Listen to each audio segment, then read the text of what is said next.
He thought he was just slapping an elderly woman in a diner. What he didn't know, her son was one of the most powerful men in the country. You know how some mornings start off completely ordinary, and then within seconds, everything flips upside down? That's exactly what happened one Friday morning inside a family-owned diner in Roanoke, Virginia. The smell of bacon and fresh biscuits hung in the air, waitresses balanced plates with easy rhythm, and old Motown played low from a jukebox in the corner. Most of the customers were regulars, folks who came every week, sat in the same seats, ordered the same meals. Among them was Evelyn Brooks, a 72-year-old black woman who had served this country proudly in the Army decades earlier. She was known in town not just as a veteran, but as someone steady, polite, and kind. Evelyn was the kind of woman who never had to raise her voice to command respect. That morning, she sat in her usual booth near the window, glasses resting low on her nose as she unfolded the newspaper. She'd ordered her favorite, 2 scrambled eggs, wheat toast, and black coffee. Nothing fancy. Just a simple meal she'd enjoyed every Friday for years. But just a few tables away sat a man who couldn't have been more different. Travis Hensley. In his late 30s, stocky build, baseball cap turned backwards, tattoos climbing up both arms. People in town knew him for the wrong reasons. Bar fights, DUIs, a short fuse that could explode over something as small as a football game or a parking spot. Travis wasn't eating quietly. No, he was running his mouth, loud enough for everyone to hear. His target? An older man at the counter who had some trouble walking, his cane leaning against the stool. "Look at him wobbling like he's gonna tip right over," Travis sneered, laughing so hard he slapped the counter with his palm. "Bet he takes 10 minutes just to tie his shoes." A couple of younger guys at another table chuckled nervously, not really sure if they should laugh or stay quiet. The older man at the counter shifted uncomfortably, clearly embarrassed, but he didn't say a word. Evelyn looked up from her newspaper. She watched for a moment, hoping Travis would quiet down on his own. But when he kept going, Evelyn slowly folded her paper, placed it neatly on the table, and stood. She walked over to his booth, posture straight, voice calm but firm. "Son, that man's done nothing to you. Why don't you show a little respect?" The diner fell silent. Forks froze halfway to mouths. Even the waitress stopped mid-step. Travis turned his head slowly, eyes narrowing. "Excuse me?" he said, his voice dripping with sarcasm. "You heard me," Evelyn replied, steady as a rock. "We don't tear down folks in here. Let the man eat in peace." For a split second, it seemed like Travis might laugh it off, but his face tightened. His pride got the better of him. And then, out of nowhere, he stood, leaned across the small gap between them, and slapped her across the face. The sound cracked through the diner like a gunshot.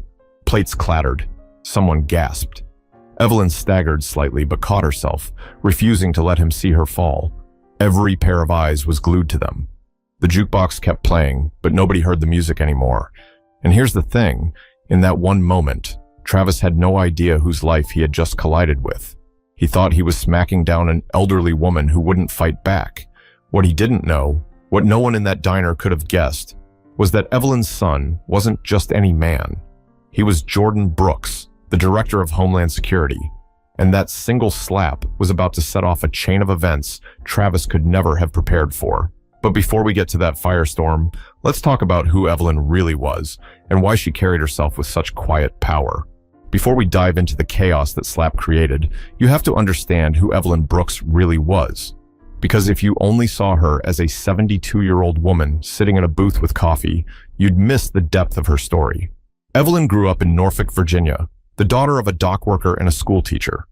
Life wasn't easy, but her parents raised her with backbone and faith. When she turned 18, instead of following the path many expected, marriage, maybe a job at the local post office, she shocked everyone and enlisted in the U.S. Army. That was the late 1960s, a time when women weren't exactly welcomed in uniform, and a black woman, even tougher. But Evelyn didn't join to prove anything to anyone. She joined because she believed service mattered. She believed in discipline, structure, and doing her part for a country that didn't always love her back. During her years of service, she worked as a communications specialist, handling classified transmissions, maintaining composure in moments of high stress. Fellow soldiers remembered her calm presence. They used to joke, "If Evelyn says it'll be all right, then it's all right. She never panicked, never raised her voice, but she got things done. When she returned home after 2 decades in uniform, she didn't brag about her service. She didn't hang medals all over the wall. Instead, she quietly slid back into civilian life, raising her son, Jordan, with the same discipline and steadiness that had defined her career. Her neighbors knew her as the type who shoveled her own walkway in winter, who sent handwritten cards for birthdays, who brought casseroles when someone was sick. But what people admired most was her poise. She could be standing in a room full of gossip and anger, and her calm silence would make others lower their voices. Now, that dignity is what Travis Hensley had just tried to strip away inside the diner. And the irony was, Evelyn wasn't confrontational by nature. She didn't look for fights, but she also didn't let disrespect slide, especially when directed at vulnerable people. One of the waitresses, Marcy, had worked at that diner for 15 years. She once said Evelyn reminded her of her grandmother, a lady who could break you down with just a look without ever yelling. And she was right. Evelyn believed in correcting wrongs without raising her hand. Her words usually carried enough weight. That morning, when she approached Travis, she didn't do it for herself. She did it because she couldn't stand watching him humiliate an older man at the counter. She knew what it felt like to be belittled. She knew how cruel people could be, and she wasn't about to let it happen in front of her. So, when Travis's hand cracked across her face, the silence that followed wasn't just shock. It was disbelief that anyone would dare. Because if you'd spent 5 minutes in Evelyn's presence, you'd know she was the last person who deserved that. She steadied herself, hand pressed lightly to her cheek, but her eyes stayed fixed on him. Not angry, not frightened, just steady. Almost as if she were telling him without words, "You'll regret this, son. Not because I'll hit you back, but because life has a way of correcting men like you." People in the diner whispered. Phones were out now, recording. Marcy's hands shook as she clutched a pot of coffee. The man with the cane at the counter turned his head away, too embarrassed to meet Evelyn's eyes. Travis, puffed up by his own pride, smirked as if he'd won something. But what he didn't realize was that he'd just started a battle far beyond his reach. But before we get to him, let's take a closer look at Travis himself and how his past had shaped the bully he'd become. Now let's shift the focus to Travis Hensley, because people like him don't just appear out of nowhere. There's usually a trail behind them, a pattern that stretches back years. And in Travis's case, that trail was littered with trouble. He grew up in Roanoke too, but unlike Evelyn, he didn't have much stability. His father drifted in and out, mostly out, and his mother worked 2 jobs just to keep the lights on. By the time he was 14, Travis had already been suspended for fighting 3 different times. Teachers said he had a chip on his shoulder, but truthfully, he was angry at the world and didn't know how to channel it. As a teenager, he discovered alcohol early. He'd bragged to friends about sneaking beers out of his uncle's fridge. By his 20s, he wasn't sneaking anymore. He was a regular at the roughest bar in town. Everyone there knew him as the guy who'd pick a fight if someone so much as bumped his stool. He worked odd jobs, construction, landscaping, hauling scrap, but nothing ever lasted long. He'd get into arguments with his bosses, quit without notice, or show up late one too many times. And every time he'd spin it as if the world was against him. Nothing was ever his fault. Police reports told their own story. A DUI when he was 25. Disorderly conduct at a high school football game when he was 28. Another arrest for getting into a fight at a county fair. Each time, he got off with fines or probation, never anything serious enough to sit him down and make him change. People in town had grown used to him. If he walked into the diner on a Saturday morning with a hangover, no one was surprised.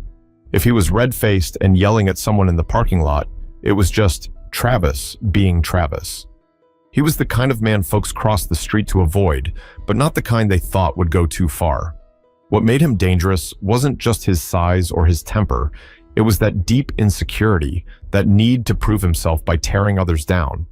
Mocking an old man with a cane gave him a twisted sense of power. And when Evelyn told him to stop, it wasn't about her words, it was about his ego. He felt challenged, exposed, and he reacted the only way he knew how, with violence. What's worse is that Travis wasn't completely friendless. He had a small circle of drinking buddies who laughed at his stories, encouraged his behavior, and sometimes even egged him on. They weren't really friends. They were just people who liked chaos as much as he did. That morning in the diner, 2 of those buddies were sitting nearby. They chuckled when Travis mocked the man at the counter, but when he slapped Evelyn, even they went quiet. One of them muttered, "Man, you shouldn't have done that." The other just stared at his coffee, refusing to look up. Because here's the truth. Bullies love an audience, but even their so-called friends know there's a line. And Travis had just crossed it in public, on camera, with a woman most of the town respected. What Travis didn't understand in that moment was that his small-town reputation was about to collide with a national stage. He thought he was still just the loudmouth everyone tolerated, but in seconds, his name would be attached to something much bigger, something he couldn't drink his way out of or joke away with his friends. But before the rest of the world caught up, let's go back inside that diner and see how the incident escalated from a few cruel jokes into an act that changed everything. The diner that morning had started like any other, people laughing, forks scraping plates, coffee being poured. But once Evelyn stepped in to check Travis, the entire atmosphere changed. You could feel it. The air got heavy. Conversations stopped mid-sentence. Even the jukebox track playing in the background seemed out of place, like it belonged to another world. Evelyn stood in front of Travis's booth, steady, unflinching. The older man with the cane kept his eyes low, pretending to stir his coffee, but his hands trembled. "Son," Evelyn said again, her voice low but firm, "we don't treat people like that in here."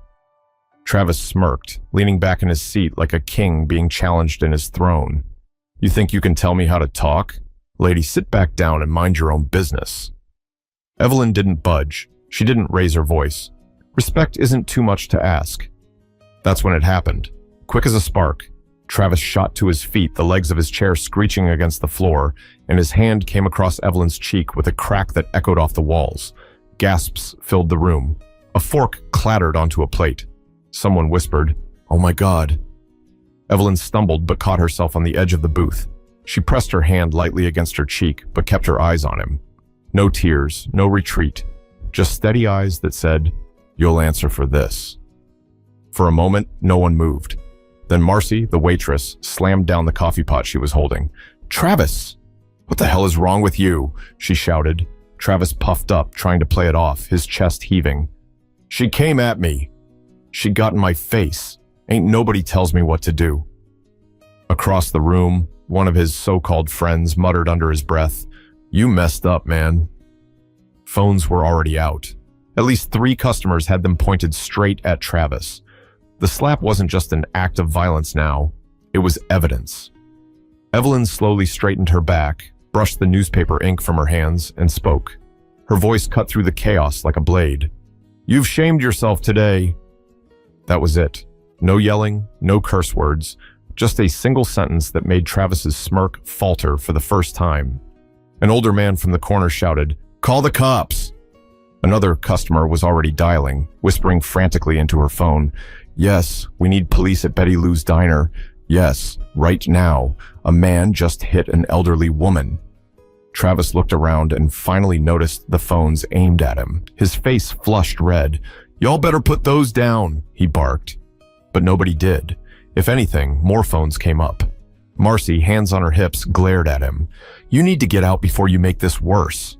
Travis laughed, but the sound was hollow now. "Worse? Ain't nothing worse about this. She got in my face. I handled it." Evelyn shook her head slowly. "No, you showed who you are."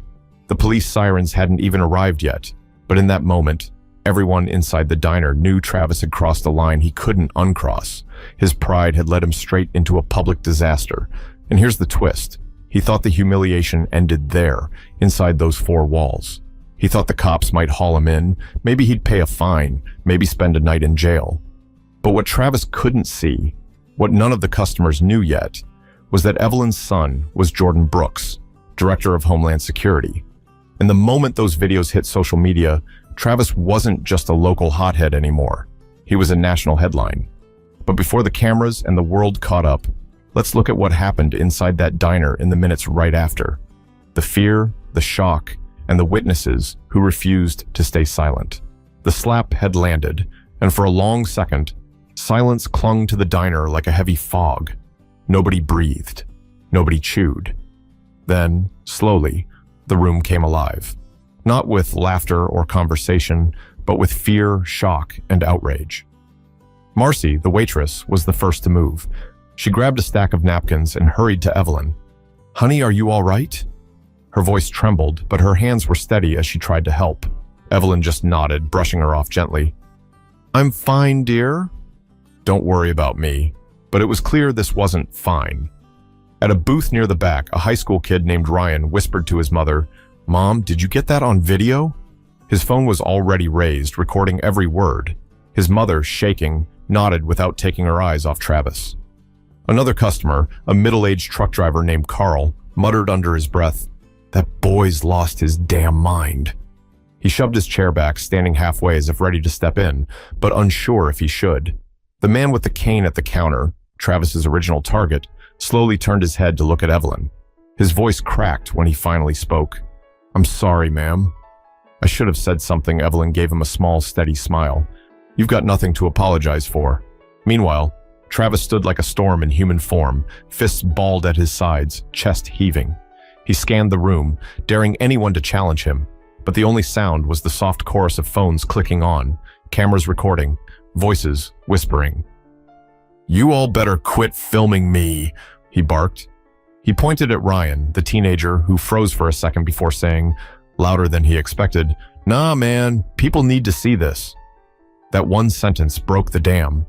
Several voices joined in. "He hit her. She's a veteran, for God's sake. Somebody call the cops already." Marcy had already done it. She stood near the counter, phone pressed to her ear, her voice sharp. "Yes, an assault. He hit an elderly woman. Yes, she's conscious, but you need to hurry." Travis tried to defend himself, his words spilling out in a messy rush. "She came at me first. She was in my face. I was just defending myself." Evelyn, still calm, answered so everyone could hear. "No one threatened you, son. You lost control. That's on you." The way she said it, steady, measured, made him look smaller, even though he towered over her, and the phones caught every second of it. The truck driver, Carl, stepped forward, putting himself between Evelyn and Travis. "That's enough. You need to sit your tail down before the cops drag you out." Travis sneered, but something in Carl's stance made him hesitate. He didn't sit, but he also didn't swing again. His chest rose and fell with shallow breaths, eyes darting nervously from the cameras to the door. Minutes ticked by like hours, and then, faint at first, the sound everyone had been waiting for, sirens. They grew louder, closer, until flashing blue and red lights painted the diner windows. People exhaled. The weight in the room loosened, just a little. Phones stayed raised, though. Nobody wanted to miss what happened next. Evelyn didn't move. She didn't run. She didn't even press her cheek again. She simply stood tall, as if she'd weathered far worse storms in her life. And maybe she had. Travis, though? He looked around, realizing the walls were closing in. His swagger faltered. For the first time, a sliver of fear flickered in his eyes. But outside that diner, a whole different storm was brewing, because the moment those videos hit the internet, Evelyn's son, Jordan Brooks, director of Homeland Security, was about to find out what happened to his mother. While Travis stood in that diner, sweating under the weight of flashing lights and phone cameras, across town, another man was finishing a quiet breakfast of his own. Jordan Brooks, Evelyn's only son, was at his home office in Arlington, a 2-hour drive from Roanoke. For most people, the morning had been about errands, traffic, or the weather. For Jordan, it was classified briefings, phone calls from Capitol Hill, and folders stamped confidential. Jordan wasn't just another government employee. He was the director of Homeland Security, a role that put him at the center of some of the country's most difficult decisions. He oversaw counterterrorism units, cyber defense strategies, and emergency responses. On any given day, he might get a call about a potential threat in Los Angeles, a hurricane forming off the Gulf Coast, or a data breach targeting government servers. But here's the thing. No matter how serious his job was, Jordan never stopped being his mother's son. He called her every evening without fail, even if just for 2 minutes, to ask if she'd eaten dinner, if she'd remembered to take her medicine, or if she needed anything around the house. That morning, as he scrolled through his emails, his phone buzzed with a text from a colleague. It wasn't work-related, just a link, no explanation. Jordan frowned, clicked it, and up popped a shaky cell phone video from inside Betty Lou's diner. He didn't recognize the diner, but within seconds, his heart stopped. The video showed his mother, Evelyn, standing tall, speaking calmly to a man who looked agitated, and then, smack, the slap. The sound was unmistakable, and Jordan's stomach dropped. The video kept playing. He saw her catch herself, heard the gasps, watched her stand her ground, even after the hit. He recognized that look on her face. It was the same look she had when he was a boy, and she told him, "Son, we don't back down from what's right." His hands clenched into fists. For a moment, the director of Homeland Security wasn't in the room, just a son. A furious, protective son watching someone lay hands on his 72-year-old mother. Jordan replayed the clip, barely able to breathe. He didn't care about the phones, the witnesses, or the diner walls. He only saw his mother. A knock came at his door. His deputy director, Alan Reeves, stepped in. "Sir, I think you need to see this." Jordan looked up, eyes blazing. "I already have." He turned the screen so Alan could see. Alan froze. That's your mom?" Jordan nodded. His voice was tight. "Yes, and that's the man who put his hands on her." Alan didn't know what to say. He started to mumble something about police procedure, about letting the local authorities handle it, but Jordan cut him off. "This isn't just about police procedure. That's my mother. That's a veteran. That's someone who's given more to this country than that man ever will. And he thinks he can humiliate her in public?" Jordan's voice cracked, raw with anger.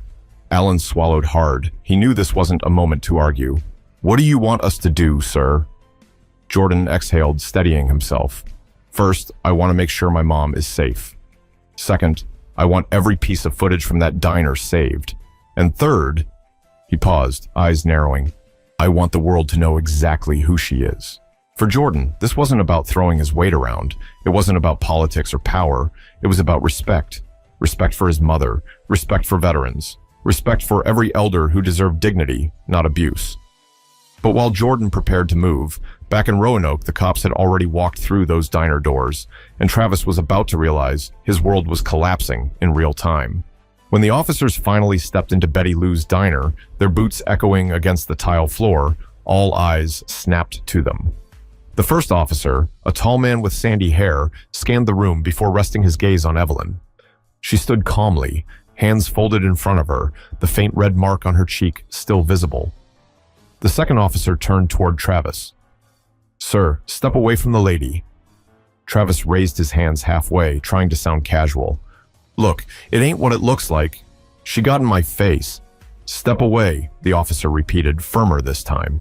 Phones were still recording. Dozens of eyes followed every move. Travis hesitated, pride and fear locked in a battle behind his eyes. Finally, he stepped back, muttering under his breath. Evelyn didn't speak right away. She didn't need to. The cameras caught her calm stance, the quiet dignity that seemed to shout louder than Travis's excuses. The officers asked her if she wanted medical attention. She shook her head. "No, thank you. I'm all right." Then, in front of everyone, one of the officers turned to Travis. "You're under arrest for assault." The handcuffs clicked shut, and the diner erupted, not in cheers, but in murmurs of relief. People whispered, "Good," and "About time." As Travis was led out, his friends trailed behind, their faces pale. The moment the door shut behind them, the room buzzed with overlapping voices. Marcy brought Evelyn a glass of water. The truck driver clapped her gently on the shoulder. The man with the cane whispered, "Thank you, ma'am. Thank you." But the story didn't end at that diner door. Within an hour, the videos hit Facebook, Twitter, TikTok. By afternoon, local news stations were calling it the diner slap incident. By evening, it was on national headlines. Hashtags started trending. Hashtag respect our elders. Hashtag veteran strong. Hashtag justice for Evelyn. And here's where the weight of it grew heavier. When reporters realized the woman in the video was the mother of Homeland Security Director Jordan Brooks, the story exploded. Commentators on talk shows debated it. Veterans organizations released statements of support. Politicians tweeted about respecting those who had served. Meanwhile, Jordan held a press conference. Cameras clicked furiously as he stepped to the podium, his expression tight but composed. "My mother, Evelyn Brooks, is 72 years old. She served this country honorably in the United States Army for more than 2 decades. Yesterday, she was assaulted in a public diner for standing up for another elderly man being mocked. This isn't just about her. This is about the kind of nation we are. Do we honor those who have given? Do we protect our elders? Or do we let bullies shame them in public? His voice didn't rise, but the firmness in it carried weight. My mother taught me discipline, service, and respect, and what happened to her will not be ignored. Clips of his speech went viral. People who had never met Evelyn felt like they knew her. She became a symbol, not because she asked to be, but because she represented dignity standing against cruelty. As for Travis, jail wasn't the only consequence. The video followed him everywhere. His name was dragged through headlines. His employer cut ties with him. His so-called friends stopped answering his calls. And everywhere he went, people recognized him, not as Travis Hensley, but as the man who slapped a 72-year-old veteran on camera. Evelyn, though, refused to gloat. When reporters asked how she felt, she simply said, "I hope he learns." Anger can ruin a man's life. Respect can save it. Her words struck harder than any punishment the courts could give. But before we close this chapter, there's one last piece of this story, the resolution, the moral, and why this moment matters beyond a diner in Virginia. Weeks passed after the incident, but the video didn't fade. It stayed alive on timelines, reshared with captions like, "This woman is tougher than most men I know," and "Respect your elders." Always, Evelyn never asked for the spotlight, yet it found her anyway. At first, she was uncomfortable with the attention. Neighbors brought flowers to her door. Strangers mailed thank you letters to the diner. Veterans groups sent plaques, calling her a symbol of resilience. Evelyn smiled politely, grateful, but she kept her life simple. Every Friday, she still walked into Betty Lou's diner, ordered scrambled eggs, wheat toast, and black coffee. Same booth by the window. She wasn't going to let one man, or even the internet, change her routine. Travis, on the other hand, couldn't escape. Every time he left his house, he felt eyes on him. Parents pulled their kids closer. Former drinking buddies ignored him. Job offers? None. Even the ones who didn't care about the law cared about the cameras. Employers didn't want his name attached to theirs. In court, he tried to spin the story, called it a misunderstanding. But the judge wasn't swayed. With multiple camera angles, witnesses, and Evelyn's quiet testimony, the truth was undeniable. Travis was sentenced to time in county jail and mandatory anger management classes. But the harsher punishment came outside the courtroom, the loss of whatever respect he still had in that town. For Evelyn, the trial was never about revenge. She told the court plainly, "I don't hate this man, but I hope he understands the weight of what he did. A slap can last a second, but the shame of it lasts much longer." Her son, Jordan, stood beside her through it all. Reporters kept pressing him about whether he used his influence behind the scenes. Jordan answered the same way every time. "Justice doesn't come from titles. It comes from truth. My mother didn't need me to fight this for her. She stood tall on her own." That's what struck people most. Not Jordan's title, not the courtroom, not the headlines, but Evelyn herself, an elderly veteran who refused to let disrespect break her. After the sentencing, Marcy, the waitress, approached Evelyn outside the courthouse. "I just want to say thank you. You showed all of us that standing up matters." Evelyn smiled, adjusting her glasses. Standing up isn't always about swinging fists. Sometimes it's about standing steady, no matter what's thrown at you. That became the heart of the story. It wasn't about a diner, it wasn't about a slap. It was about the lesson woven into it. Respect is not optional. It's the foundation of how we live together. And when respect is absent, chaos takes its place. Evelyn went back to her booth every Friday, back to her paper, her coffee, her peace. And every so often, a stranger would approach, shake her hand, and quietly say, "Thank you for what you did." She always gave the same gentle reply, "Do the same for someone else." And that's the challenge this story leaves behind, because disrespect doesn't always look like a slap in a diner. Sometimes it's ignoring an older neighbor. Sometimes it's mocking someone who's struggling. Sometimes it's just choosing silence when you should speak. Evelyn's story is a reminder. One voice, one steady stand can shift the entire room. You don't have to yell. You don't have to fight. You just have to refuse to let cruelty go unchecked. So the next time you see someone being mocked, dismissed, or mistreated, remember Evelyn Brooks, the 72-year-old veteran who stood tall even when struck down. And remember this, bullies win when good people stay quiet. Respect wins when we choose to act. If this story moved you, don't just click away. Share it, talk about it, and most of all, live it. Show respect. Protect dignity. Be the person who stands tall.